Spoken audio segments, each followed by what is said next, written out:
Hello and thank you for watching. I'm Jennifer Bowman with Olympia Piano, and this is video number 8 of the series on Chopin's Nocturne in D flat. And this video will feature measures 38 and 39. We're going to talk about fingering, articulation, and rhythm in this video. So if you've been following this series, you know that you can find out some information about key and time signature in the first video, and then 3 against 2 counting in video number 2.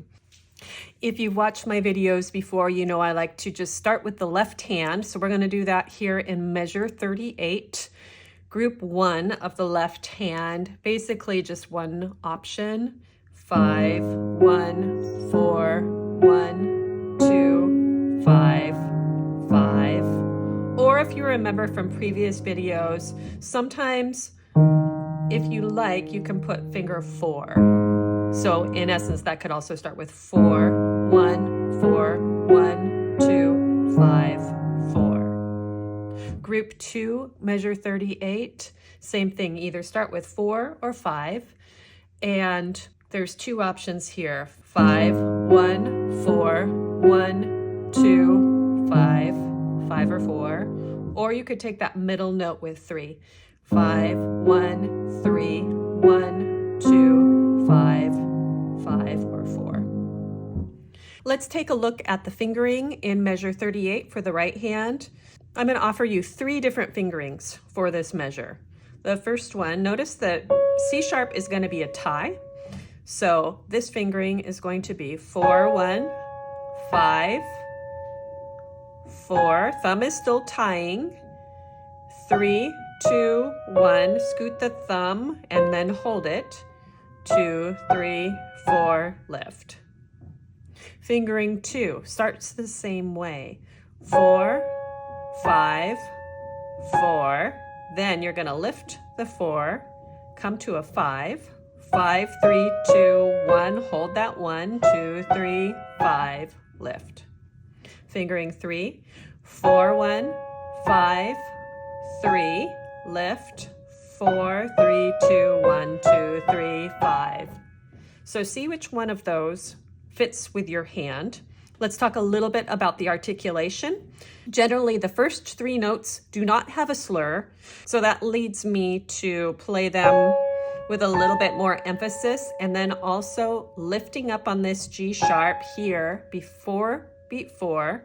Then we have a slur in most editions from this F sharp, second voice underneath, slur to here, and then both will lift. And then the final thing I want to talk about in this measure is voicing. So if you prefer to bring out the top voice, which I think is the right idea,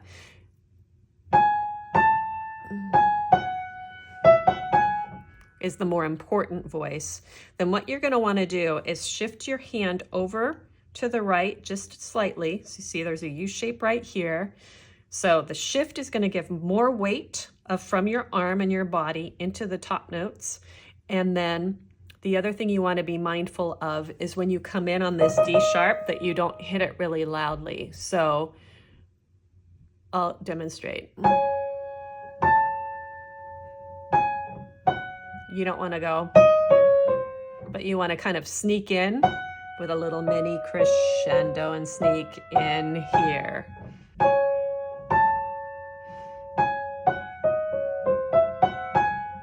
Something like that. All right, so now let's put hands together. The first half goes together quite evenly. Everything lines up with the left hand. And then from beats 4 to beats 6, we've got the 2 against 3s.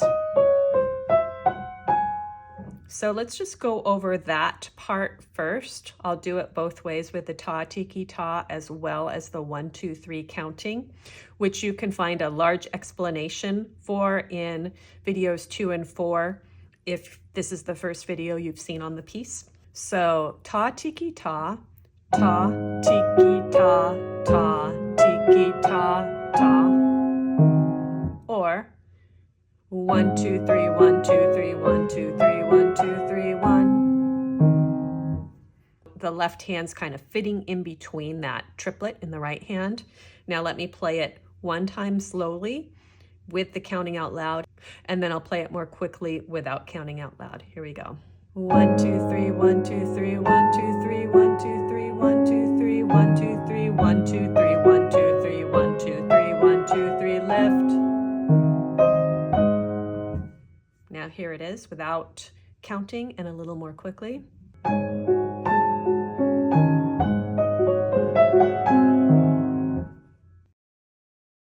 Here's the left hand for measure 39, like we did before, either 5 or 4 on the first note of each group.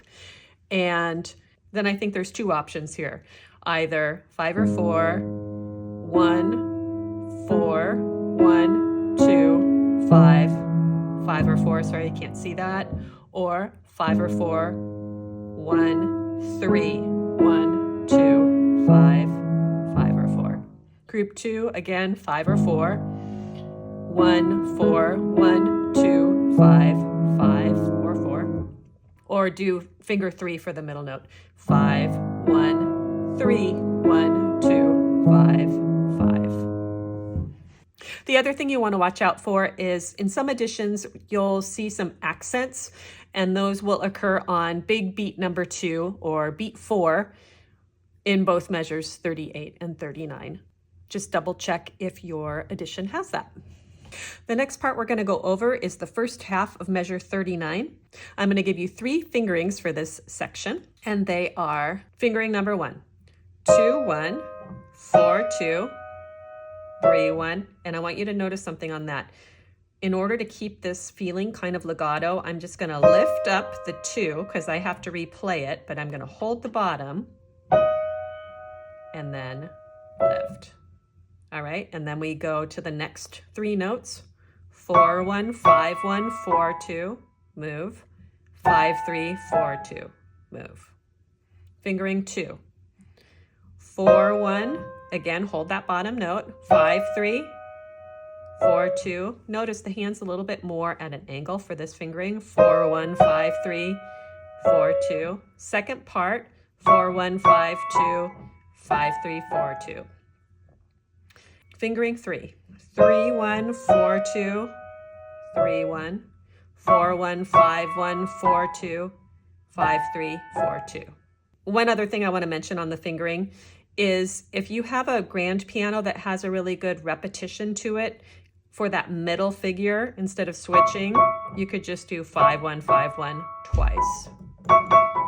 But you have to have a piano that repeats in the mechanism. So let's go over a couple things with regards to articulation here. These are organized into little groups of either 2 notes or 3 notes. So our first one's a 3-note 1. You might see a staccato at the end of that. And then same thing here. You might see a staccato at the end, you might not, but you do see a rest. And so that indicates to me these are lifts. So you're going to think down, lift, down, lift, down, lift. And in terms of volume, what you want to do, if there's 3 different chords, you let the middle one be the loudest. So this would be the loudest, and then we fade. Also as indicated with those little diminuendos in the score. Same thing here. The middle's going to be the loudest, and then there's only 2 notes in this one. So the first one is louder, and then starts that crescendo for the next part. All right, then finally, with regards to voicing, we've talked about this before. If we want the top note to be more prominent, we have to give more weight to the top. So instead of doing it straight on like this, where there is equal weight, both at the bottom of the hand and the top, we're going to just turn slightly to the right, give a little more weight. So you're kind of playing 3/4 on your tips when you're doing the voicing, instead of straight on, little 3/4 to the right. All right.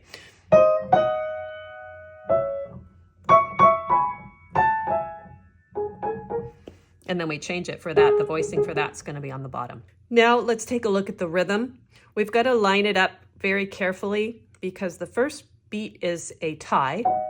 which then goes into a triplet, but it's one of those triplets with the rest in it. So for the purposes of this video, we're going to count 1, 2, 3, 1, 2, 3, and then another one of those. 1, 2, 3, 1, 2, 3, 1. So let's put that rhythm together using 1, 2, 3, 1, 2, 3. It'll be even at the beginning, so I'll start counting 1, 2, 3 at measure 39. 1, 2, 3, 1, 2, 3, 1, 2, 3, 1, 2, 3, 1, 2, 3, 1, 2, 3, 1. A little faster. 1, 2, 3, 1, 2, 3, 1, 2, 3, 1, 2, 3, 1, 2, 3, 1, 2, 3, 1. Now with no counting.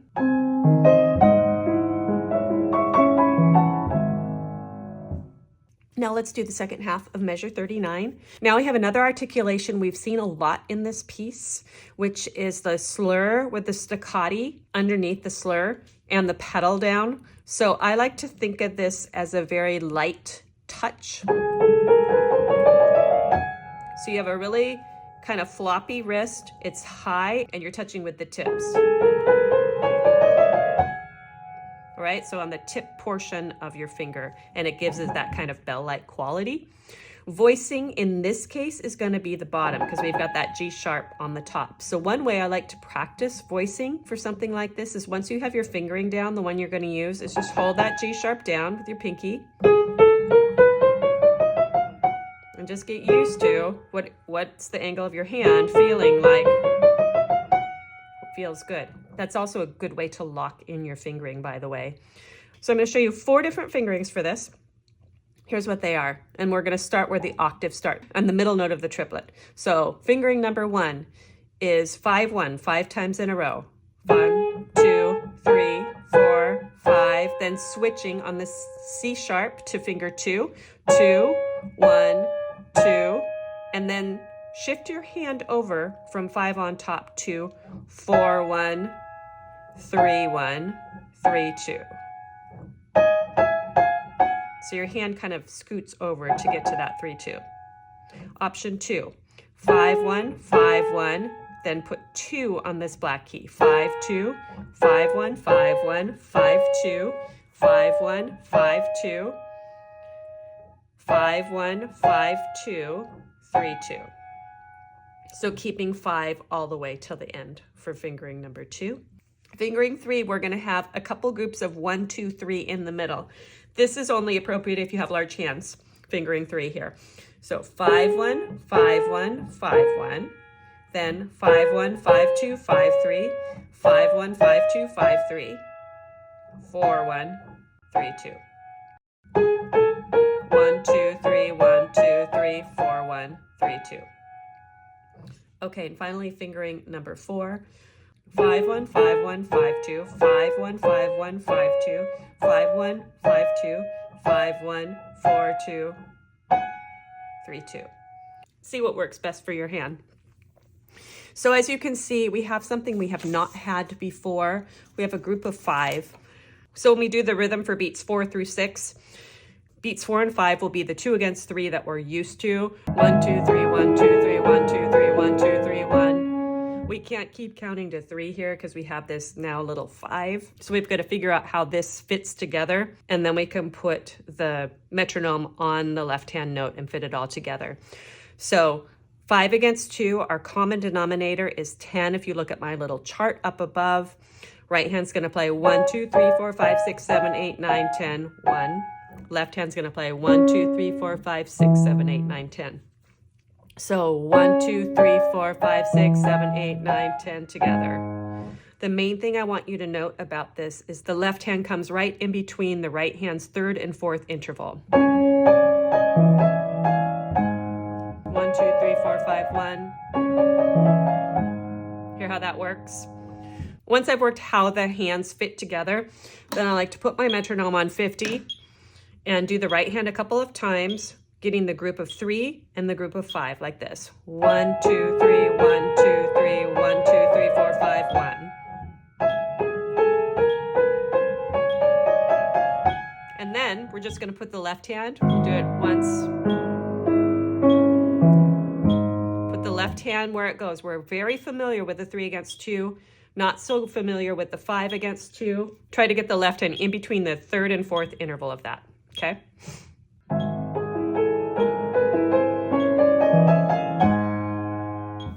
And without the metronome, you have a little more flexibility. You might speed up. You might take a little bit of a pause before the next measure.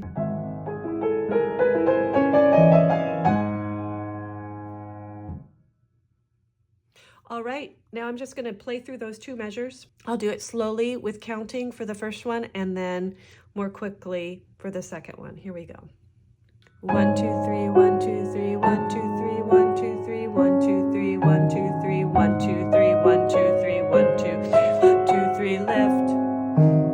1, 2, 3, 1, 2, 3, 1, 2, 3, 1, 2, 3, 1, 2, 3, 1, 2, 3, 1, 2, 3, 1, 2, 3, 1, 2, 3, 1, 2, 3.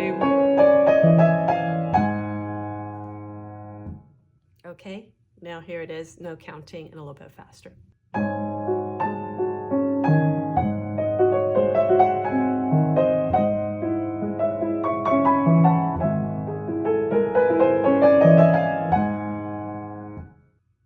All right, thank you very much for watching this video number 8 on Chopin's Nocturne in D flat. I hope to have another video soon. If you found this video helpful, please subscribe, share it, or even donate at PayPal. All the instructions are in the description. If you've watched my videos before, you know I love to hear where you're from, so please leave that for me in the comments. And as always, thank you for watching.